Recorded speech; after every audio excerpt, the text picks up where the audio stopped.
Yan, ito yung ginagawa natin. Gagawa natin ito na susi. Nawala po yung susi nito, kaya yun. Yan, baklasin muna natin. Tanggalin yung lock. Ilabas natin yung pinakasusihan niya, yung kung saan may mga ngipin.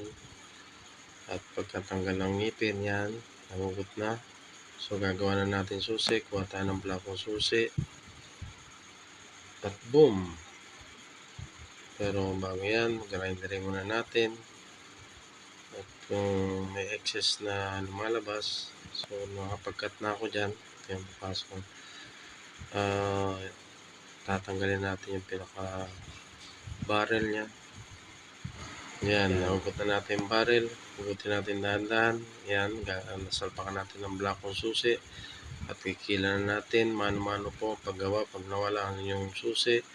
Pero kung meron na kayong existing na susi, pwede po natin gamitin ang machine at kukopyahin na lang po. Ito, mano-mano po ang paggawa pag inyong nawala ang inyong susi. So, ingatan nyo po lagi inyong susi. Pag-iisa na inyong susi, dapat ay magpa-duplicate na po kagad kay Kuya Bombay para hindi na kayo mag-asusan at mabaklas pa at maaari pa mabasag ang inyong mga flarings. Kaya dapat ingatan po natin ang susi at pag-isa na, make sure na meron kayong duplicate. Siguraduhin na meron kayong susi. At ito, tignan nyo po, hindi po madali ang paggawa ng fabrication ng susi at marami pong proseso at matagal.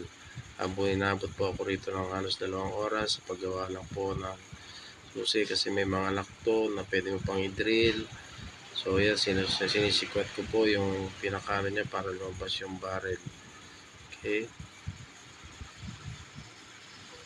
Yan, nahugot na po ang barrel. Yan, gagawa na natin yung susi. Yan po. Yan, magkikikil po tayo para malagyan ng tanda kung saan natin tayo kakat ng ngipin. Kaya ingatan nyo po sana. Ito po, hindi ko po natapos ang hindi ko po na record at naglobat ang aking cellphone, pero po natapos ito at siningil ko siya ng meron pong 450 conforme po. Pag duplicate lang po, maabot to ng 300 conforme po sa susi, kung sasakyan, motor. At kung meron din po kasing mga may magnet na kailangan din nilagyan ng magnet. So, sa madaling salita po, para huwag kayo magka-problema at mag-asusan ng malaki, kailangan po ay pagkaisa na inyong susi ay pa-duplicate na po kayo. At sayang po ang inyong mga gastos.